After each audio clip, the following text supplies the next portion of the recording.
E T V Bharat Urdu میں آپ کا خیر مقدم ہے۔ نیوز ٹائم کی اہم خبریں۔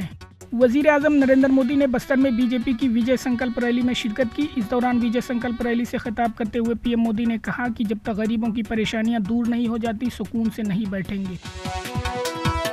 کانگریس نے پارٹی کے منشور کا مسلم لیگ سے موازنہ کرنے پر وزیر اعظم نریندر مودی کے خلاف الیکشن کمیشن میں شکایت درج کرائی ہے۔ پی ایم مودی نے یہ تبصرہ 6 اپریل کو راجستھان کے اجمیر میں ایک ریلی سے خطاب کرتے ہوئے کیا تھا۔ دہلی ہائی کورٹ نے ریمارکس دیے کہ اروند کیجریوال کو وزیر اعلیٰ کے عہدے سے ہٹانے کی درخواست پبلسٹی کے لیے دائر کی گئی تھی اور درخواست گزار اس پر بھاری قیمت عائد کرنے کا مستحق ہے۔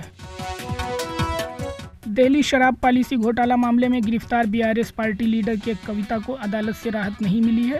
عدالت نے ان کی عبوری ضمانت کی درخواست مسترد کر دی ہے۔ دہلی کی راؤس ایونیو کورٹ نے یہ فیصلہ دیا۔ جموں و کشمیر میں لوک سبھا انتخابات کے پیش نظر کانگریس اور نیشنل کانفرنس کے درمیان بات چیت ہوئی ہے۔ عمر عبداللہ نے کہا کہ نیشنل کانفرنس کے امیدوار 3 سیٹوں پر مقابلہ کریں گے اور ہم باقی سیٹوں پر کانگریس امیدواروں کی حمایت کریں گے۔ جموں و کشمیر نیشنل کانفرنس کے صدر ڈاکٹر فاروق عبداللہ نے کہا کہ ملک کے عوام خصوصاً جموں و کشمیر کے لوگوں کو اگر واقعی آئین اور جمہوریت کو بچانا ہے تو لوک سبھا انتخابات میں سوچ سمجھ کر اپنا قیمتی ووٹ اس امیدوار کے حق میں دینا ہوگا جو واقعی آئین اور جمہوریت کی پاسداری کرنا جانتا ہو۔ پی ڈی پی صدر محبوبہ مفتی کا کہنا ہے کہ بی جے پی ان کو پارلیمنٹ سے باہر رکھنے کی ہر ممکن کوشش کر رہی ہے۔ انہوں نے کہا کہ جب بھی لوگوں پر مشکل وقت آتا ہے تو میں ان کے لیے آواز بلند کرتی ہوں۔